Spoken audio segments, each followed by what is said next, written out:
السلام عليكم ورحمة الله وبركاته.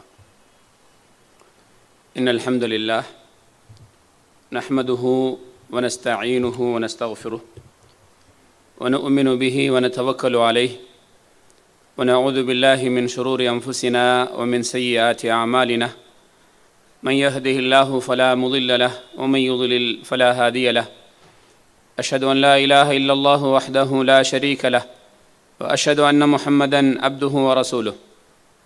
يا أيها الذين آمنوا اتقوا الله حق تقاته ولا تموتن إلا وأنتم مسلمون. يا أيها الناس اتقوا ربكم الذي خلقكم من نفس واحدة وخلق منها زوجها وبث منهما رجالا كثيرا ونساء واتقوا الله الذي تساءلون به والأرحام إن الله كان عليكم رقيبا. يا أيها الذين آمنوا اتقوا الله وقولوا قولا سديدا يصلح لكم أعمالكم ويغفر لكم ذنوبكم ومن يطع الله ورسوله فقد فاز فوزا عظيما. إن أحسن الحديث كتاب الله وخير الهدي هدي محمد صلى الله عليه وسلم وشر الأمور محدثاتها وكل محدثة بدعة وكل بدعة ضلالة وكل ضلالة في النار. أعوذ بالله من الشيطان الرجيم. فمن زحزح عن النار وأدخل الجنة فقد فاز فوزا عظيما.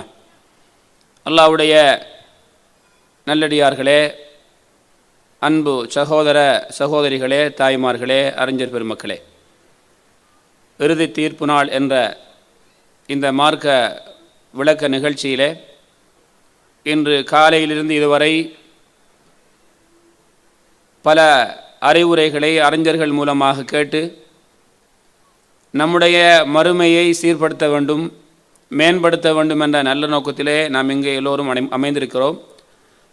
அமர்ந்திருக்கிறோம். அல்லாஹ் ரப்புல் ஆலமீன் எனக்கும் உங்களுக்கும் அந்த மறுமையை சீர்படுத்தியவர்களாக, மறுமைக்காக தயார் பண்ணியவர்களாக, நம்முடைய மிஞ்சி இருக்கக்கூடிய காலத்தையும் வாழ்ந்து அந்த நிலையில் அல்லாஹு தஆலா எங்களை பொருந்திய நிலையில் இந்த உலகத்திலிருந்து பிரிய, எங்களுடைய உயிர் பிரிய அல்லாஹு ரப்புல் ஆலமீன் நம் அனைவருக்கும் வாய்ப்பளிப்பானாக.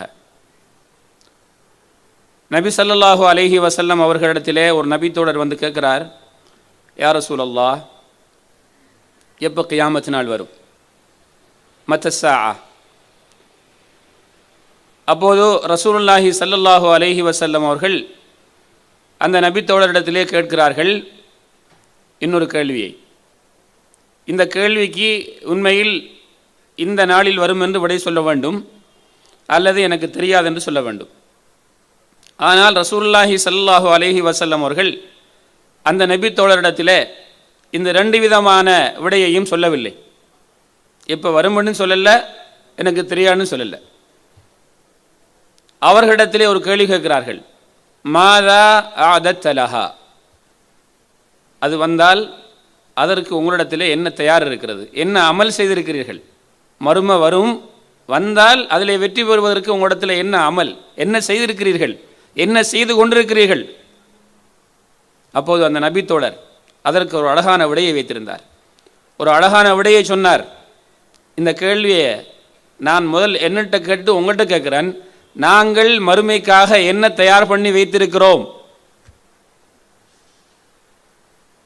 இப்போது என்னுடைய உயிரை எடுக்கக்கூடிய மலக்கல் மௌத்து வந்து வரத்தான் போகின்றார்கள், எடுக்கத்தான் படப்போகிறது.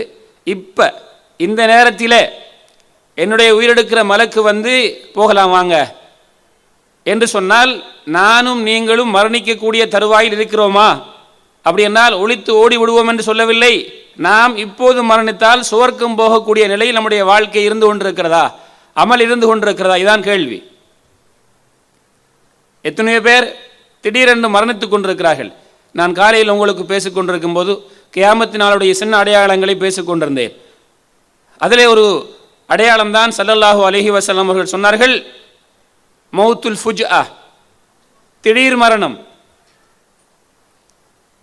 முன் அறிவிப்புகள் இல்லாத மரணம். நோய் ஒன்று இல்லை, ஒரு ஆக்சிடென்ட் இல்லை, முதிய வயது இல்லை, நல்ல ஆரோக்கியமாக வாழ்ந்து கொண்டிருக்கிறவர் நமக்கு முன்னால் நெஞ்சு வலிக்குதுங்கிறார், பேசிக் கொண்டிருக்கும் போது நின்று கொண்டிருக்கும் போது திடீரென்று விழுகின்றார். பிறகு அவரை மருத்துவமனைக்கு கொண்டு செல்கிறோம் அல்லது போவதற்கு முன்னாலேயே அவருடைய உயிர் பெறுகிறது பார்க்கிறோமா இல்லையா? இப்படி வந்தால் நம்மெல்லாம் இன்றைக்கு அதிகமாக என்ன நினைச்சு கொண்டிருக்கிறோம்? இன்றைக்கு எனக்கு மௌத்து வராது, நாளைக்கு வராது, எப்பயோ வரப்போகிறது. மௌத்து வரும், ஆனால் இன்றைக்கு வராது. இன்றைக்கு நம்மள இந்த சபையில் இருக்கிற எத்தனை பேர் நான் இன்றைக்கு கூட மரணிக்கலாம் என்று நினைத்து கொண்டிருக்கிறோம்? அப்படி என்றால் என்ன கேள்வி? இன்றைக்கு மரணித்தாலும் நான் சுவர்க்கம் போகலாம் என்கிற அமைப்பில் எத்தனை பேர் வாழுறோம்? எத்தனை அமல்கள் அதை பிறகு பார்ப்போம், பிறகு செய்வோம். இந்த பாவத்தை கொஞ்சம் பிறகு விடுவோம். என்ன எங்களோட எண்ணத்தில் இருக்குது? நமக்கு மௌத்து இன்றைக்கு வராது, நாளைக்கு வராது. அப்போ எப்போ வரும்? எப்போ வரும்? நம்முடைய நிலை அப்படித்தான். ஷைத்தான் எங்களை கெடுக்கக்கூடிய முறைகளில் உண்டு மௌத்தை தூரமாக காட்டுறது. அப்போதானே பாவம் செய்யலாம், அப்போதானே அமல்களில் சோம்பல் பண்ணலாம். ஏன்னா என்னைக்கு வராது இல்லையா? இன்னொரு 10 வருஷம் அப்படி யாரும் நினைக்கிறோமா? இல்லை, அதை எப்பயோ நினைக்கிறோம். ஆகவே நாங்கள் எப்பயும் மௌத்து வரும் என்ற எண்ணத்தோடு வாழணும்.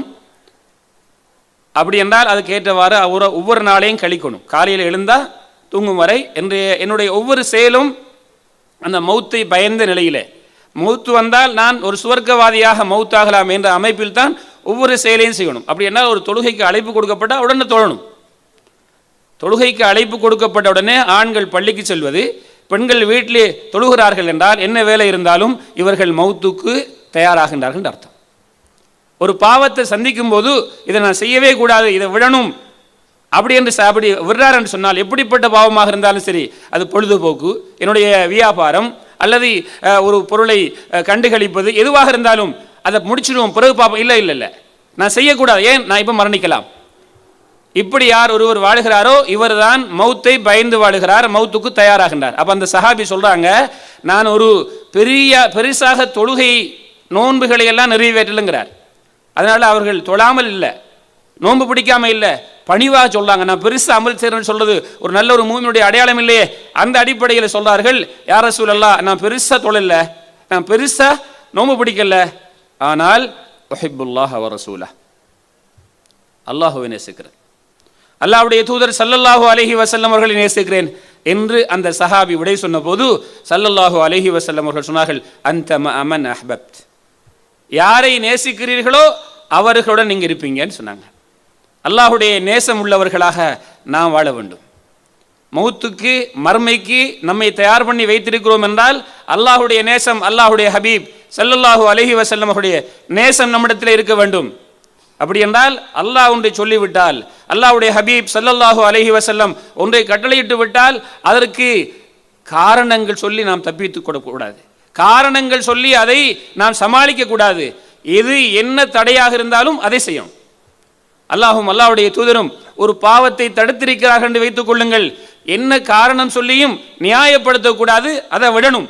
இதுதான் அல்லாஹ்வுடைய ரசூல் ஸல்லல்லாஹு அலைஹி வஸல்லம் முஹப்பத் நம்மகிட்ட இருக்கின்ற அர்த்தம். நம்ம எல்லாரும் சொல்றோம் அல்லாஹ்வுடைய முஹப்பத் இருக்கிறது, அல்லாஹ்வுடைய நபி ஸல்லல்லாஹு அலைஹி வஸல்லம் முஹப்பத் இருக்கிறது சொல்றோம்.